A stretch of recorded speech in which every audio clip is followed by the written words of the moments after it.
Today we are on Unit 2, The Ancient World, Lesson 1, Greek Civilization. Alright, we're going to start to read the book.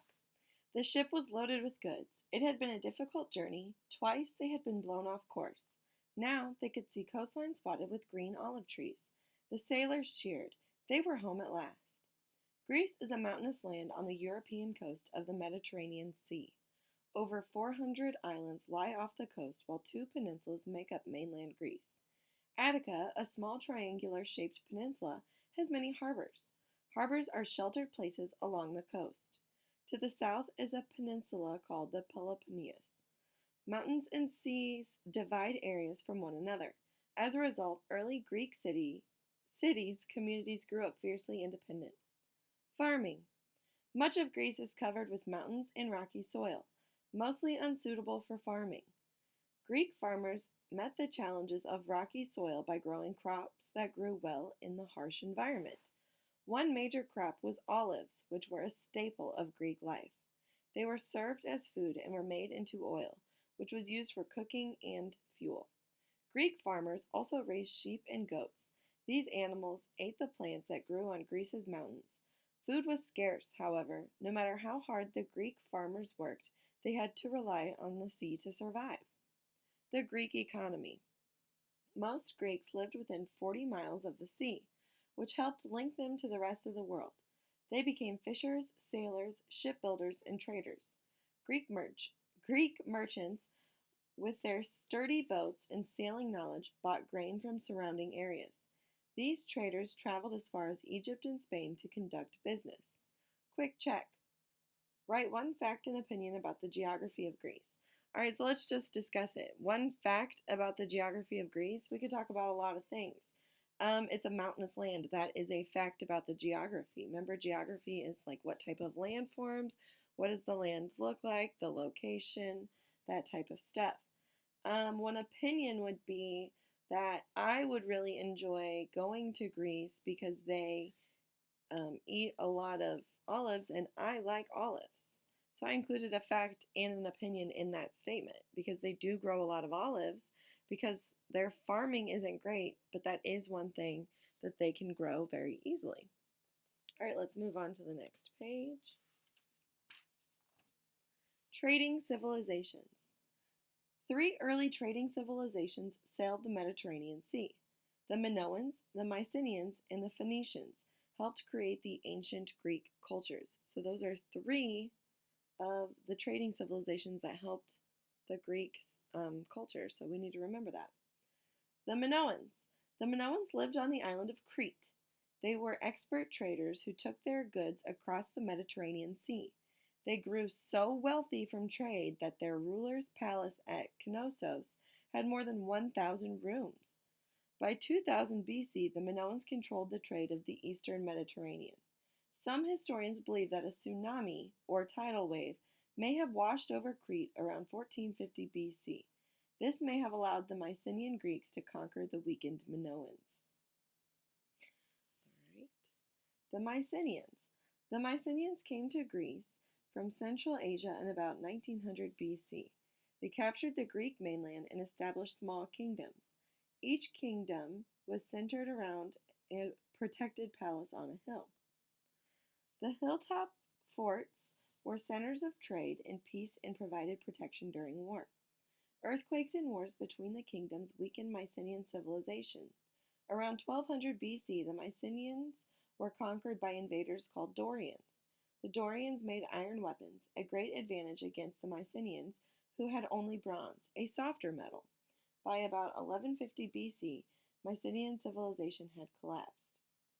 So the reason that the weapons made out of iron and bronze is important is if you were in a battle and you had iron weapons, those are very strong weapons. You would easily be able to defeat somebody who only had bronze weapons because it was softer. Those weapons could break a lot easier, so they weren't as strong. All right, let's keep reading. The Phoenicians. Phoenicia was a land in the eastern Mediterranean in what is today Lebanon. Like the Greeks, Phoenicians looked to the sea for survival. Beginning as early as 3000 BC, they sailed across the Mediterranean as traders. Along their routes, they established colonies. A colony is an area under the control of another, usually distant country. Phoenician city-states produced trade goods such as cloth, engraved metals, and glass objects. The city-states of Sidon and Tyre were especially famous for a purple dye made from a certain kind of seashell. This purple dye was one of the most valuable trade goods in the Mediterranean world for nearly 2,500 years. A Phoenician and a Phoenician invention. Phoenicians spread culture and ideas along with their trade goods. This cultural diffusion created new ideas and better products. The greatest Phoenician invention was their alphabet. This alphabet is the basis for the alphabet we use today. So that connects directly to us in our lives. Without this Phoenician invention, we wouldn't have our alphabet and we wouldn't be able to spell, read, write. This is super important. In fact, our letters B, L, and O were first used by Phoenician traders. That's a really cool fact. The ancient Greeks adapted the Phoenician alphabet to write their own language. It made reading and writing Greek much simpler. Soon people were writing down tales that had been passed down orally by storytellers for many generations. That's pretty cool. Quick check. Using facts from this lesson, write an opinion about the Phoenicians. We don't need to write it, we can just discuss it. So, the Phoenicians, basically, they survived from the sea because they had to sail they controlled colonies. That was their source of food, trade, all sorts of stuff. And they were like super popular because they traded the purple dye, which was super like famous then. It was one of the most important and valuable trade goods in the Mediterranean world. So, one fact is that they survived using the sea by trading and ruling their separate colonies, or you could use your fact that they invented their alphabet, which is based off the alphabet we use. Our alphabet is based off of that alphabet. So I think that's pretty cool. So let's keep reading. Greek religion and culture. The Greeks practiced polytheism. According to Greek mythology, there were about 12 main gods and goddesses who lived in Mount Olympus, Greece's highest mountain. The ancient Greeks believed that their god and goddesses played roles in daily life. So remember, polytheism is the belief in more than one god. So that's pretty important to understand this section. They also believed their gods controlled natural events such as earthquakes and storms. Many festivals honored the Greek gods. For example, the Olympic Games honored Zeus. These games were so important that wars were halted while the games were played. And that's really interesting because we still participate in the Olympic Games today. And then below, you can read on about the gods and goddesses of Greece. Right now, we're going to move on to philosophy. Greek philosophers studied history, political science, and mathematics. A philosopher is a lover of wisdom. Besides being great thinkers, Greek philosophers often taught students as well. In the mid-400s BC, a philosopher named Socrates led discussions about ways to live. Socrates angered some people in his city, Athens, because he began to question the city's laws, customs, even religion. In 399 BC, Socrates brought to trial for urging Athens' young people to revolt. He was sentenced to death. His student Plato wrote down Socrates' ideas. Plato later became a teacher with his own famous student named Aristotle. Greek drama and epics. Greek plays included comedies and dramas, and they were presented in outdoor theaters. A comedy is a play that ends happily, and in a tragedy, the main character is defeated or dies. Actors wore masks. Frowning masks represented tragic figures, and smiling masks represented characters in a comedy.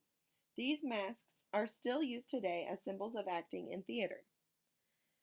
The Greeks enjoyed poems that described Greek history. One of the most famous ancient Greek poets was Homer. He created two epics, long poems that tell the story of legendary figures. That means not real. In the Iliad, Homer described a war between the Greeks and Trojans. In the Odyssey, he described the adventures of the hero Odysseus, who left the Greek army at the end of the Trojan War and took nearly 20 years to return home. All right, quick check. Based on the reaction of Athens, do you think Socrates' statements were fact or opinion? So let's look again at what his statements were. He began to question the laws, customs, and religion. So it doesn't, I think his um, statements were more of his own opinions, and that angered the people because his opinions did not align or connect with their opinions.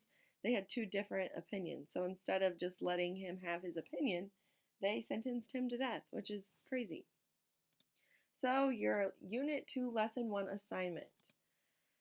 Create an animation, poster, or story that explains how the geography of ancient Greece contributed to the rise of civilization in that region. In other words, explain how the land, which would be the location, landforms, farmland, or bodies of water, in ancient Greece helped that region become bigger, more popular, and more advanced. Please include supporting details from this entire section to help support your answer, which is really easy. We read it. Here's a hint. Think about the mountains, the ocean, the harbors, the farming, the economy, trading, the gods, and the natural events. Think about how these things had to work together and in order for ancient Greece to prosper. So I want you to make either a poster, a keynote, an iMovie. You could even write a story just explaining it. If you write a story, it needs to be 6 to 8 sentences because that is a 6th grade paragraph. Good luck.